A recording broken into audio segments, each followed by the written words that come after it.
ons. Onze Vader in die hemel, weer eens, wat 'n voorreg is dit nie vir ons om U woord te kon gehoor het. Dat U ons gevra het dat ons die Sabbat moes heilig. En ons wil graag gehoorsaam aan dit wees, as teken dat ons graag onder U wil wees. Ons wil graag hê dat U wil in ons lewens moet plaasvind. Ons wil graag hê dat U koning van konings moet wees. En ons vra dat U ons sal seën met U teenwoordigheid. Heilige Gees, ons het U nodig om die Vader beter raak te sien. En U is gestuur om daardie werk vir ons te doen, om ons in waarheid te lei. Seën ons terwyl ons dit doen, Vader. Ons weet dat waarheid ons sal heilig. So gee ons meer waarheid, Vader. Ons vra in Jesus se naam. Amen. Nou, ek weet nie hoe vind julle die lesstudies, maar elke keer as ek die les na les kyk, dan dink ek vir myself, hoe het ek nou dit nie gesien nie? Dit bly vir my mense wat die woord studeer sien altyd iets van 'n verskillende hoekie af. En ons lesstudie gaan vandag oor die feit dat ons, wat is dit in Afrikaans? Wat is die opskrif in die Afrikaans dan? Erfgename van die belofte en gevangenes vol hoop. Interessante opskrif, nee. Nou, Erfgename van beloftes en gevangene van hoop, het jy gesê? Vol hoop. Vol hoop. vol hoop. Gevangenes vol hoop. Hier is al wat vol. Wel, dit is interessant. Dit het nie so uitgekom in die Engelse gedeelte. Die Engelse gee dit nie dat jy gevangenes wat vol hoop is nie. Die indruk wat 'n mens gekry is, was jy was amper gevangene van hoop. Maar toe ek na dit kyk en ek het in die weet jy, ek doen dit altyd, ek probeer uit die opskrifte idee te kry. En dit wat my gevang het, was die les nie baie gegaan oor eiendom of land en hoe die land gaan opgedeel word en dit alles. Nou, hoe voel julle daaromtrent? Hoe voel julle, wil julle ook so 'n stukkie grond hê wat julle sit gaan wees? Weet jy, baie mense sê vir my, ek soek 'n plaas in die hemel. Nou, die gedagte wat my tref, daar is, gaan jy grense hê. Maar sê die ander ou se skape kom in jou gedeelte in?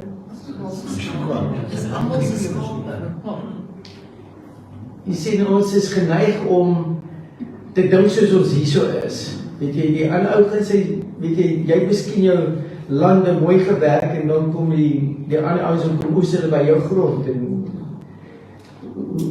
wat het jy uit die les gekry wat jou gehelp het om hoopvol te wees dat dit nie so gewees nie? Weet jy, ek dink ons is geneig om baie keer te lewe op planeet aarde, asof ons klaar in die hemel is, maar ons is nog nie daar nie. Ek moet my deure nie ontsluit. Dan weet jy, baie mense sê dat jy nie jou deure sluit nie, of as jy jou deure sluit, dan is jy nie geloof, jy het nie geloof nie. Jy het ons gevra, Here, kyk na my na, moet jy jou deure sluit, as jy daar die gebed gedoen het? Jy moet verstandig wees. Dan kom ons verander dit, weet jy, ons sê, die Here sê, ons bid, Here, gee vandag ons daaglikse brood, en dan sit ons by die tafel en niks gebeur nie. Nou in die hemel gaan dit verskillend wees. Gaan ek by tafel sit en sê, Here, gee vir my, en dan ewe skielik, net soos die manne van daai tyd daar wees. Weet jy, een van die dinge wat my getref het, is toe Jesus nou opgestaan het en die disippels het nie geweet hy het opgestaan nie, en daar is hy by die groot meer, die see van Galilea, en hy sien die disippels wat nou uitgegaan het soos altyd, hulle weer teruggekeer na vissermanne, En hulle is uit en hulle probeer visvang, maar hulle vang niks nie. En dan kom terug na die land toe, toe hulle daar aankom, sien hulle 'n man wat op die strand staan en hy skryf hulle uit en julle kos en nee, niks gevang nie. Hy sê nie, maar gooi jou net daardie kant uit en hulle doen dit en ewe skielik is daar soveel vis, hulle kan dit nie. Nou, hulle het nie eens gevra vir vis nie. En die gedagte vir my is nie net dit nie, maar hy sê vir hulle, bring daar die vis, weet en Petrus is mos weer terug in die water, hy gaan haal die vis, en hy kom land toe, maar toe hulle nou daar kom, het hulle nie eers tyd gehad om die skubbe af te trap nie, en skoon te maak, want klaar op die vuur was daar visse. En broer, wat het vandag gekom? Wie het verskaf? Het Jesus so 'n bietjie voor die tyd gaan visvang? En hy brood gemaak. Weet jy, die gedagte wat my tref is, baie keer is ons beperk in die manier hoe ons na dinge kyk, omdat ons in die wêreld is. Maar in 'n sekere mate moet ons nie van die wêreld wees nie. Nou as ek kyk na wat die Here vereis het van die Israeliete, hy sê vir julle moet die land opdeel. En hierdie een moet daardie stuk grond kry, hierdie een moet daardie stuk grond kry. En hy gee vir hulle 'n werk, hy sê julle moet, al gee ek jou die land, julle moet ingaan en dit gaan erf, wat sê, jy moet 'n merk daarop gaan sit. Dis my stuk grond hierdie. Weet jy, ek dink altyd aan die Engelse. Weet jy, elke plek is dit waar hulle gesit het hulle vlag so neergesit en gesê, dit is nou eiendom van die koningin. Ja. Wie het hulle nie reg gegee om dit te doen? Maar hier doen die Here iets amper soos vergelyk. Hy sê vir Abraham, onthou die hele belofte gaan oor, hierdie land was gegee aan Abraham, nie aan Abraham, nie aan Abraham. Hy het dit ook nie verdien nie. Die Here het na hom toe gekom en gesê, waar jy nou loop, as jy nooit loop en jy loop suid en jy loop oos, waar ook al jy loop, daardie stuk grond wat jou voete so op staan, gaan joune wees. Maar hoe aanvaar hy dit? Hoe het hy dit aanvaar?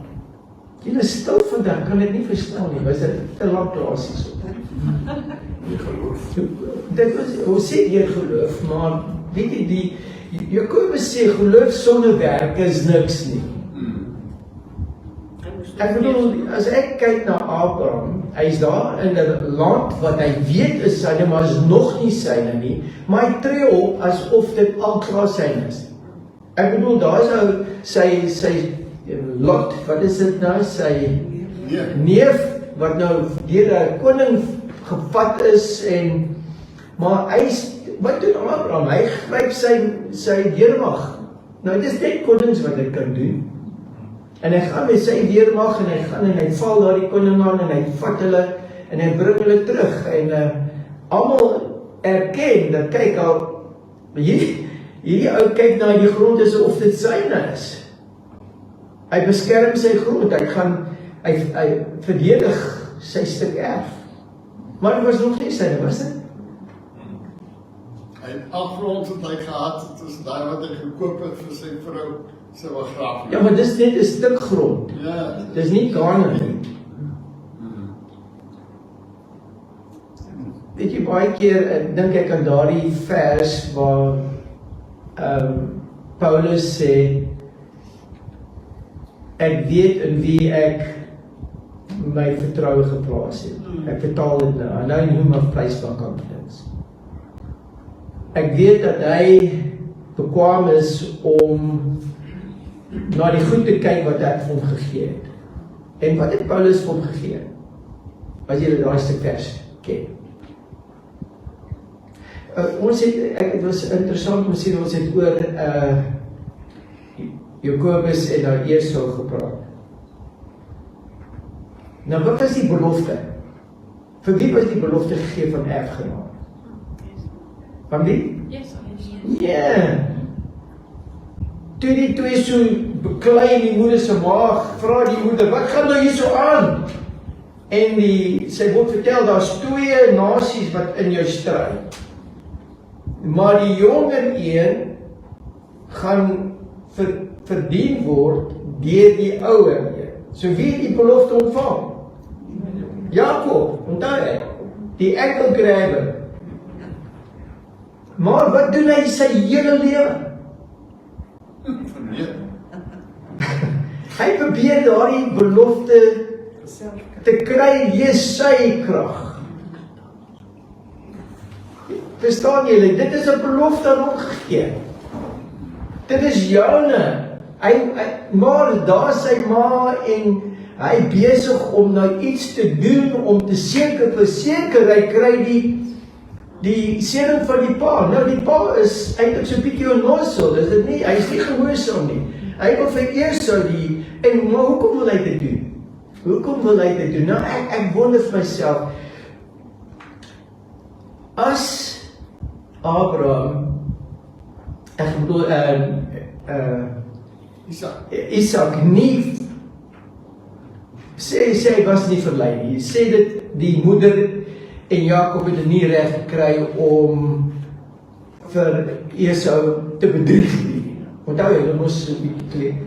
As hy dit nie sou reg gekry, wie sou die seëning ontvang? Wie sou die Seën gekry. Wie sou die seën gekry? Nee, nooit nie. Jy sien, is die Here afhanklik van ons om seker te maak sy beloftes kom na. Julle het ons gelees, al die beloftes in die woord van die Here is amen vir julle deur Jesus Christus. Julle het niks gedoen vir dit. Maar julle kan dit eis asof dit julle sin is. Verstaan? En ek wil hê jy moet hier so iets sien. Ons het beloftes. Die Here het gesê ek gaan 'n plek vir julle voorberei. Dis nie waar nie. En ek kom terug. En dan kom julle haal en dan moet julle nou besluit of julle die grond gaan kry. Gaan julle tussen mekaar beklei kry die grond daar. Hier kry die hoogste berge. Weet jy, ek hou van berge, maar ek hou ook van die see. So ek gaan 'n stuk grond soek wat soos jy verstaan. Ek wonder vir myself, weet jy, party mense sê ek wil 'n plaasboer wees, so in die hemel gaan ek 'n plaasboer wees. Nou die gedagte wat ek nou kyk is, ons moet hier so raak sien, dat ons praat nie van wat ons moet doen, ons praat van wat die Here beloof het. Nou, wat sê die woord wanneer dit kom in 1 Johannes hoofstuk 5 aangaande die ewige lewe? Wat sê die woord? Die woord sê as jy Jesus het, dan het jy die lewe. As jy Jesus nie het nie, dan het jy nie, dit is eenvoudig. Nou wat moet ek doen om Jesus te kry? Moet ek nou gaan hardwerk om hom te kry? Wat is Abraham, voor hy Abraham was, wat was hy erken voor God? Ek praat nie van die mense het sy rykdom en sy vele skape en alles gesien, maar voor God, wat het God gesien toe hy na hom kyk? Hoeveel land het hy? Hoe sterk hy was dat hy nou die koning gaan beklei en gewen het? Wat het hy gesien? Hy is 'n man van gehoorsame mens. Nee, ek soek iets wat die woord sê. Hy was gesê hy is geregtig as gevolg van wat? Hy was toegereken met geregtigheid as gevolg van wat? Dat hy God geglo het. Is dit nie so nie? Dit is wat die woord sê. Hy het God geglo en as gevolg dat hy God se woorde geglo het, was dit toegereken vir hom as geregtigheid. Wat ek probeer wys is, die woord sê, die kind van die Here sal deur die geloof lewe. En om deur die geloof te lewe beteken dat jy die woord van God vat as waarheid.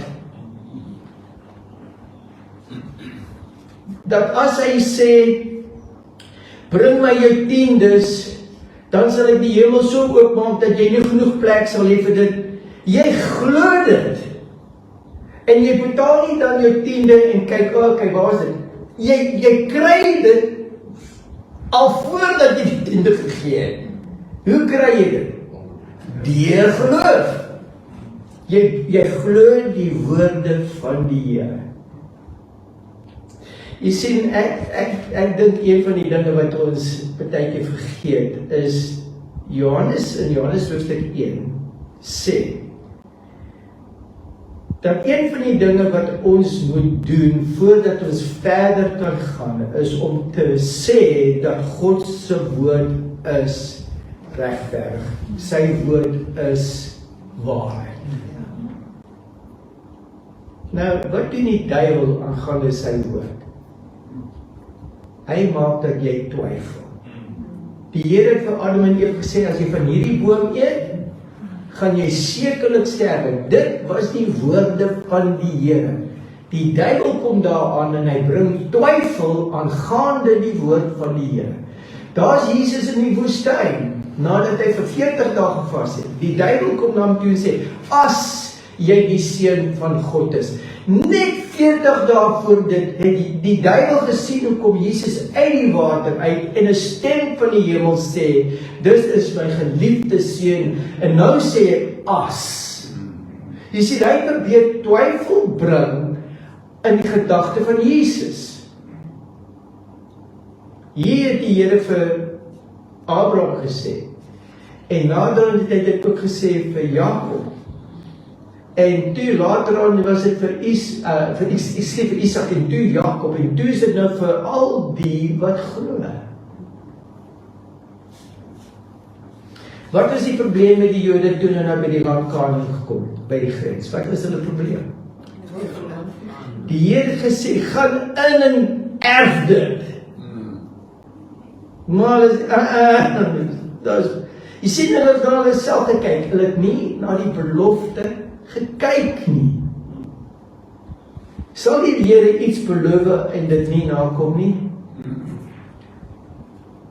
Ek wil jy vertel, die enigste tyd wat jy moet bekommerd wees is, as jy iets doen wat jy dink die Here beloof het. Weet jy, daar is 'n verskil in die Engels sê, jy het geloof, faith, en dan het jy presumption. What's presumption of God? Wat? Aannames. Ja, Jy neem iets aan wat nie daar is nie. Jy sien, en ek wil nie julle moet weet, daar is hierdie probleem dat party mense woord in God se mond sit. Ek dink Adam het gedink, God gaan ons nie doodmaak nie. Hy gaan nie toelaat dat die dood na ons toe kom nie. Nee, die Here is te vol liefde. Glo jy of glo jy nie? En jou manier van glo sal bewys word deur wat jy doen. En ek kyk hier, dit sê, wat is die Afrikaanse opskrif hier, die eerste gedeelte? Erfgename van die belofte. Wat beteken dit? Dit het gesê erfgename van grond. Dit het gesê erfgename van goud. Erfgename van wat? Beloftes. Julle is erfgename van beloftes. Jy weet, ons dink ons is erfgename van dinge. Nee, julle is erfgename van beloftes. Nou, die belangrike ding is dat, ken jy die beloftes? Voordat jy erfgenaam kan wees, wat moet jy ken? Jy moet die beloftes ken, anders hoe kan jy erfgenaam wees?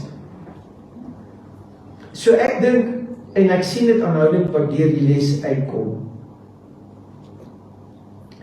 In die Engels moes jy Sagabel, in die Afrikaans ook, Sagaria gelees het as die openingsteks. Wat is dit? Lees dit vir my, Sagaria hoofstuk 9 vers 12. Dit is die geheelteks. Wat is dit nou Afrikaans? Keer terug na die vesting. Wow, ekskuus, doen wat? Keer terug Na wat? na die vesting oor hoopvolle gevangenis. Stop. Keer terug na wat? Die vesting van wat? Daar die Here hulle wil plaas. Lees dit weer. Keer terug na die vesting oor hoopvolle Oor wie? gevangenis. Hoopvolle gevangenis. Nee, jy's nie in 'n gevangenis, jy's 'n wat 'n gevangenis is jy? Jy's 'n hoopvolle een. Nou, wat ek probeer hierso uitbring is, julle glo Jesus kom, nee, hy gaan ons kom haal. Julle moet 'n gevangenis wees aan daardie gedagte. Daardie gedagte moet julle gevangenis hou. Verstaan wat ek probeer sê? Jy moet jouself amper toelaat dat daardie belofte jy moet vasvat. Jy moet nie toelaat dat daardie belofte jou los nie. Laat hy jou gevangene neem. 'n ander voorbeeld is, wanneer jy sterwe, glo jy dat jy gaan opstaan. Nou, jy moet 'n gevangene gewees van daardie geloof. Niemand moet nou kom sê, ag nee man, jy staan nie iemand. Of ag nee, jy gaan maar net dood. Jy moet 'n gevangene wees van die belofte. Dit bedoel, hier in jou brein moet daar niks gebeur wat daardie gedagte kan verander nie. Jy moet nie toelaat dat iets anders jou vasvang nie. Verstaan wat ek probeer sê? Jy moet toelaat dat die beloftes van God jou gevangene moet neem. Iemand anders moet nie na jou toe kom en sê, ag, weet jy, dit is nie waar dat God die hemel en die aarde geskaap het. Weet jy kom van 'n bobbejaan af. Maar eintlik, weet jy, nie eintlik van 'n bobbejaan af, jy kom van 'n vis af. Parasling. Weet jy nou, as ek aan dit dink, ek gaan julle 'n grappie vertel. Ek dink aan van 'n Merwe. Hy kyk so en hy sien hoe is daar hierdie Japanees of Chinese ou, hy kyk so na die vis en die ding en hy maak so met sy oor die vis gaan. En hy maak so en die vis gaan. En hy kyk so en van 'n Merwe kyk so vir my en sê vir hom, hoe kry jy dit reg om na die vis te kyk? Hy sê die groot brein wat beheer het oor die klein brein. Hy sê probeer. Nou, rukkie kom hy daar terug na maak van 'n Merwe. Wat ek probeer wys, kom ek van 'n vis af, wat so maak. Ja. Nee, ek is nie van daai vis nie. Wat ek probeer sê is, ek is in die beeld van wie gemaak. En daardie gedagte het my gevangenis geneem. Jy kan kom met jou stories van, ek kom van 'n vis af. Jy gaan my nie vang met daardie. Wat sê, slim vang sy baas, wat sê hy? Nee, daardie anders is nie slim nie. Die woord sê vir my, hy wat sê, daar is geen God, wat is hy? Hy is die een wat dwaas is. Ek glo dat God waaragtig is. Ek glo dat hy bestaan uit 3 persone. Ek kan dit nie by in my kop reg kry, maar ek is gevangene geneem met daardie woord van die Here. En julle moet toelaat dat julle gevangenes word van die beloftes van God. Julle moet, dis julle hoop. Julle, ek moet daarby sê, asseblief glo in die drie-eenigheid, Vader, Seun, Heilige Gees, want die moslimse Allah is volgens hulle net een God.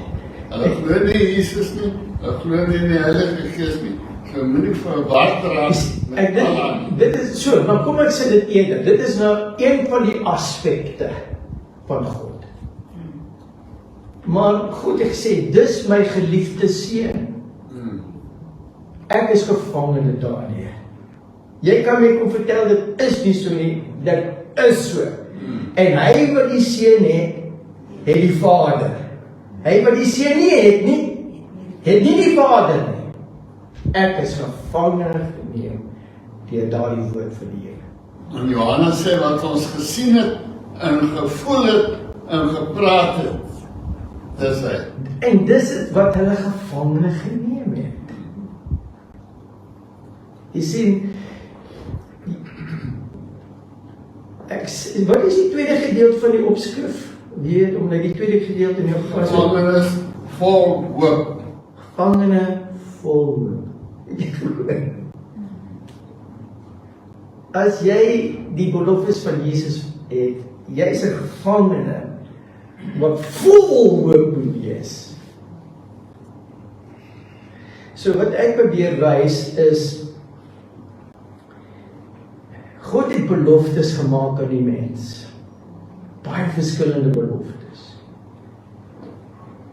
Maar baie keer doen ons iets, en dit is amper asof die Here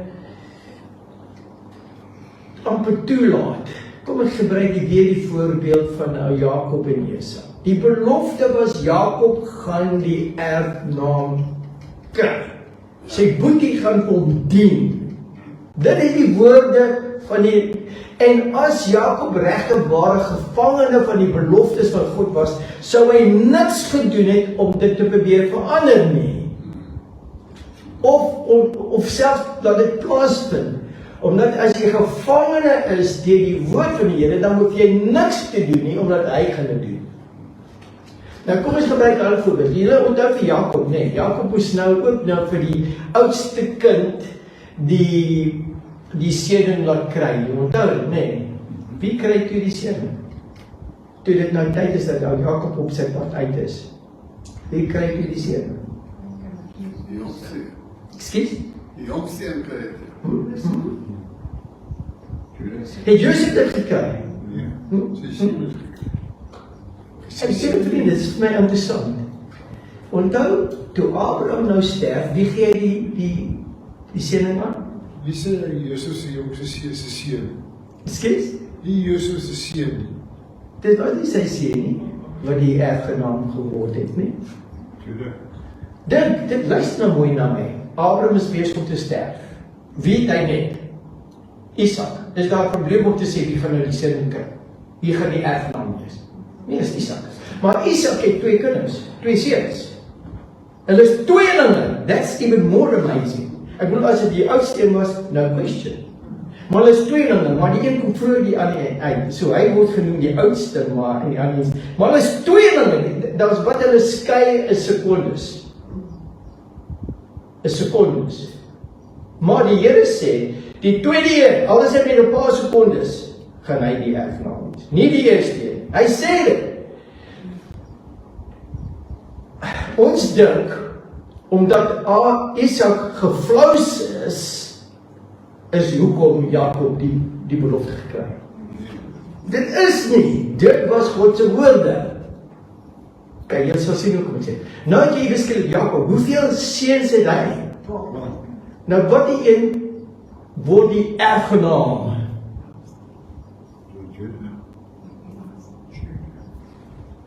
Omdat Jakob is besig om te sterf. En Josef bring sy kinders na hom. Manasseh. En wat 'n kind kry die erfgenaam of die seun? Was dit die oudste een? Nee. Wat doen Jakob toe die 2 kinders dan gebring? Hoeso? Hoekom? Wat het daar gebeur? Sê, wat ek probeer sê, dit is God wat, ek gaan julle vra, gaan die duiwel wen? Nee, ek gaan nie wen nie.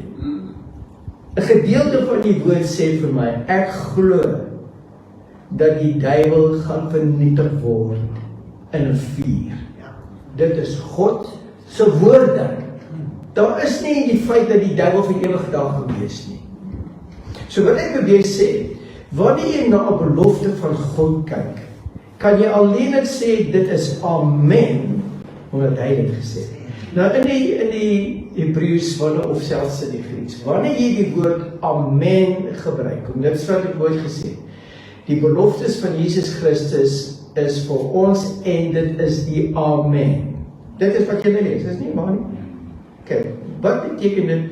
Weet jy, ons sê baie keer, geseën die kos asseblief in Jesus, amen. Of daardie persoon sê iets en terwyl hulle bid, dan sê jy, amen. Wat beteken dit? Mag ons so wees. Stem saam. Dit is so. Ja, dis wat dit beteken. Mag dit so wees.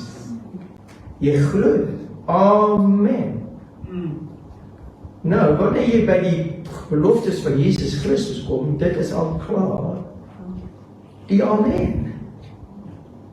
Nie miskien nie. So toe die Here vir Esau gesê, jy gaan jou boetie verdien, dien, dit was die Amen. Jy kan dit nie verander nie. Toe Adam en Eva gesê, het in een van die gedagte wat my so getref het. Is daar 'n manier hoe God 'n belofte of 'n woord wat hy gespreek het verander? Kom ek gebruik weer 'n voorbeeld. Jesus, Adam en Eva, die Here sê as julle van hierdie boom eet, gaan julle wat? Sekerlik sterwe. Het hy gepraat van die eerste dood of die dood?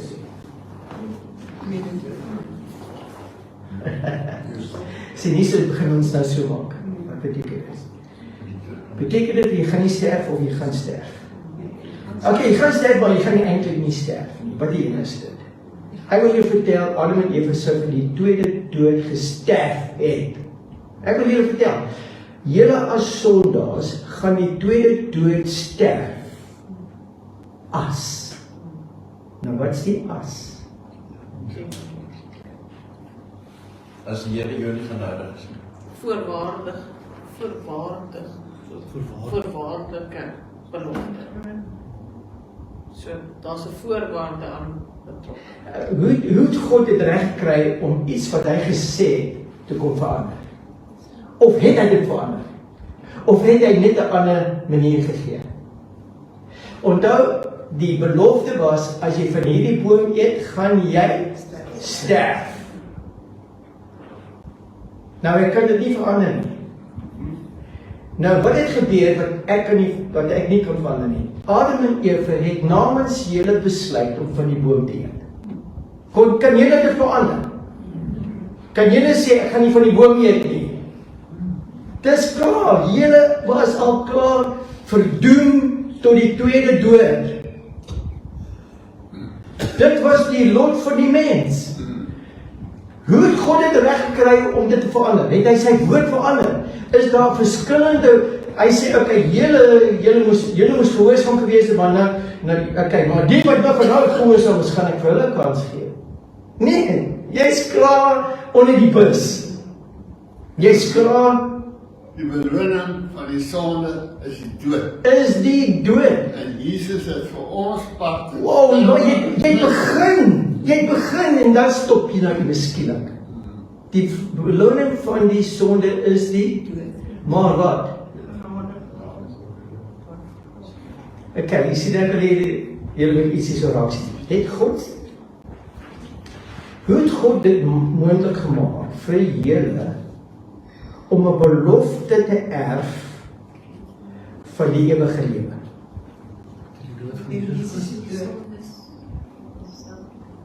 Jesus Christus glo. Excuse? Ek bedoel die Here Jesus Christus glo. Ja, jy sê dit, maar ek sê, wat het hy gedoen? Hy het weer vir julle 'n keuse gegee. Adam en Eva het 'n keuse gemaak wat julle nie kan verander nie. Maar elkeen van julle sien vir Jesus. En die woord van God is, as jy my seën het, dan het jy die lewe. So wat doen julle, wat verdoem is, tot die tweede dood, wat doen julle, om nou nie daardie dood te ontvang nie? Om die plan van God te neem. So, dit is amper, hy sê amper, dieselfde woorde wat hy gesê het. As jy van hierdie boom eet, gaan jy sterwe. En hy sê ook, as jy nie my seën aanneem nie, gaan jy sterwe. Dis wat hy sê. Nou die verskil tussen die twee is hierdie, en Johannes praat daarvan. Johannes sê, daar is 'n sonde wat tot die dood is. Maar daar is 'n sonde wat nie tot die dood is nie. Wat een is nie tot die dood? die gebooie van God, wat as jy dit breek, is klaar verbreek. Jy kan dit nie verander nie, maar as jy Jesus nie aanneem nie, daar is nie 'n ander plan nie. Daar is nie 'n ander manier nie. Dit is dit. Jy het nou 'n keuse. Jy kan bly waar jy van die boom geëet het, of jy kan besluit, ek's nie meer onder daardie verdoemde ding nie. Ek is nou onder 'n nuwe verbond. Ek neem Jesus aan, en hy wat die Seun aanneem, het die lewe. Jy beweeg van die dood na die lewe. Maar dit is alleenlik omdat jy die beloftes van God raak sien. Die ewige lewe kom nog deur God se woord. En die ewige lewe kom nog deur gehoorsaamheid aan daardie woord.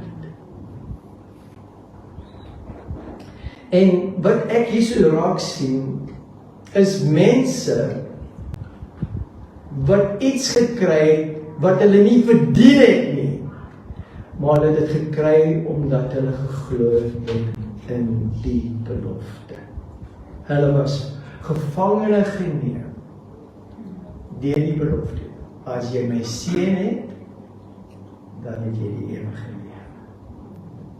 Maar as jy nie my seën het, so wat doen ek nou, wat onder die dood verdoem is? Ek het 'n uitweg. Ek kan die woord van God aanneem en 'n vraag. Ek wil dit vergelyk met 'n ondervinding wat Esther gehad het. Was dit Esther? Ja, Esther gehad het. Onthou, alle mense was verdoem tot die dood. Onthou julle? Daar was 'n wet wat uitgegaan het. Al die Jode gaan op hierdie dag doodgemaak word. En dit was die wet van die Mede-Perses. En jy kon dit nie verander nie. Wanneer hy neergeskryf is, dit kan nie verander word. En Esther kom na die koning toe en hy sê, vertel hom, daar is 'n wet wat sê al my mense gaan sterwe. En hy dink, okay, hoe het hy dit verander? Hoe het hy dit verander? Hoe die koning het verander? Hy het nie die oorspronklike wet verander nie. Hy kan dit nie doen nie. Maar hy laat toe 'n nuwe wet. En die nuwe wet sê, hulle kan hulle self verdedig. Onthou julle dit? Nou, jy kan toelaat dat die eerste wet jou gevange neem.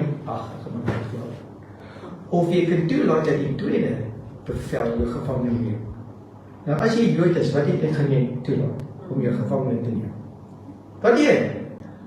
As jy Jood is, jy is verdoem in hierdie om dood te gaan, jy kan jouself nie verdedig. Maar hierso, jy hoef nie dood te gaan nie, jy kan jouself verdedig.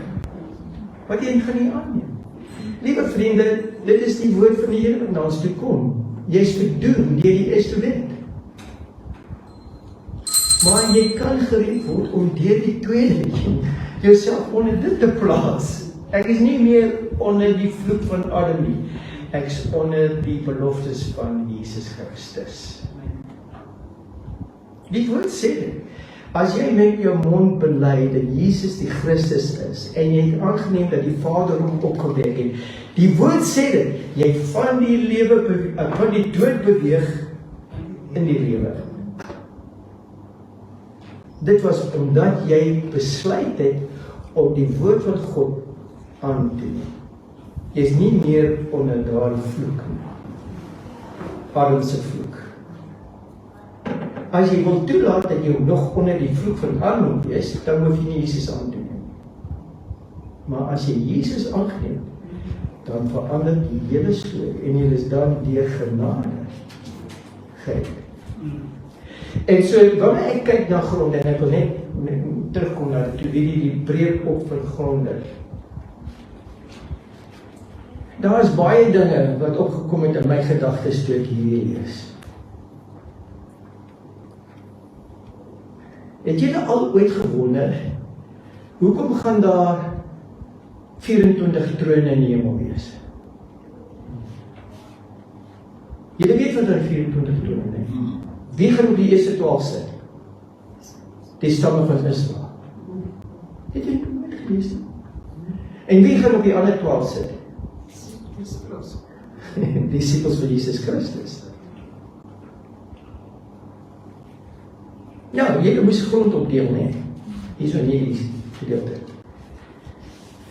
Wat het die mense, die priesters geërf? Wat het grond het hulle geërf? Die Levites. En ik neem die grond uit steden geërfd. En die grond om dit. En ik neem naar die grond gehad. Hulle het nie grond gehad nie. Nou julle word, die woord vertel, julle gaan priesters en konings genoem word. Wat sê, gaan jy soek grond hê in die hemel? Wat gaan jy hê? Alles. Is mooi. Jy sien, die interessant is, jy gaan, as 'n priester, het jy al die beloftes van God. Dit is joune. So sy grond is jou grond, sy kos is jou kos, die beste gedeelte van die land is jou beste gedeelte. But you don't own any. Maar jy toegang tot alles. Sien, en dit is wat die woord probeer sê. Lang Kanaan is waar julle ingaan en julle gaan erfdele van dit wees as gevolg dat die Here dit vir julle geopenbaar. Dis vir julle. Julle kan gaan eet. Maar kom ons eindig nou in die les hier. Ons kry daardie gedeelte waar ons gepraat het van die 50 jaar. Wat is dit genoem? Jubeljaar. 'n Jubeljaar. Nou, as ek dink jubel, wat beteken dit? Wetenschap. Is jy opgewonde? Okay, maar ek gaan jou vra, wie gaan opgewonde wees? Wie gaan opgewonde wees in jubeljaar? Die oude wat sy grond afstaan. Die ou wat alles wat hy verloor het, deur stupid wees, gaan hy dit weer terugkry. Ek bedoel, dit is fantasties. Maar die ou wat dit gekry die harde werk, wat gaan hy moet doen? Hy moet dit teruggee, gaan hy jubel? Wat moet hy nou weer doen? Hy moet nou weer soeg om daardie grond in sy hande te kry. Het julle dit nie raak gesien nie? Wie gaan jubel? Julle moet jubel, omdat julle gaan kry wat julle weggegooi het. Ons praat van daardie seun wat weggegaan het van die pa af en dit sê hy dit alles. Wat is die woord wat hulle daar gebruik? He squandered in die Engels, wat is in die Afrikaans? Wat is die woord? Hy het gemors. Bemors. Vermors. Dis interessant, daai woord vermors. Dit was nie mors tot jy dit vir. Jy het dit vermors. Dit was oorspronklik goed, maar dit was net vermors. Nou meeste van ons, ek vertel jy, meeste van ons het die dinge vermors. Want dit kom van die beloftes van God. Maar dank God vir die jubeljaar. Jy gaan alles weer kry wat joune was, maar die vermors het jy dit verloor, maar jy gaan dit weer kry. Sê in die lesstudie was daar baie, en ek probeer nou eindig met die jubeljaar het nie begin op sy eie nie. Wat het eers opvoed die jubeljaar? Wat jy besluit. Wat is opvoed die jubeljaar? Die verwerking van die grond. Vertel my eens 'n bietjie meer, dis op die regte pad, die verwerking van die grond. Ja, dan moes het nog 6 jaar kon jy dit verwerk en doen presies wat jy wil, maar die 7de jaar was genoeg vir die grond, nie vir jou nie. Daai grond, nou kan ek so 'n bietjie asem vat, dan vloeg my heeltemal uit. En die Here gee hom 'n jubeljaar.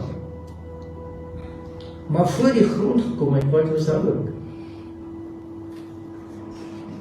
Voor die 7de jaar, wat was daar voor?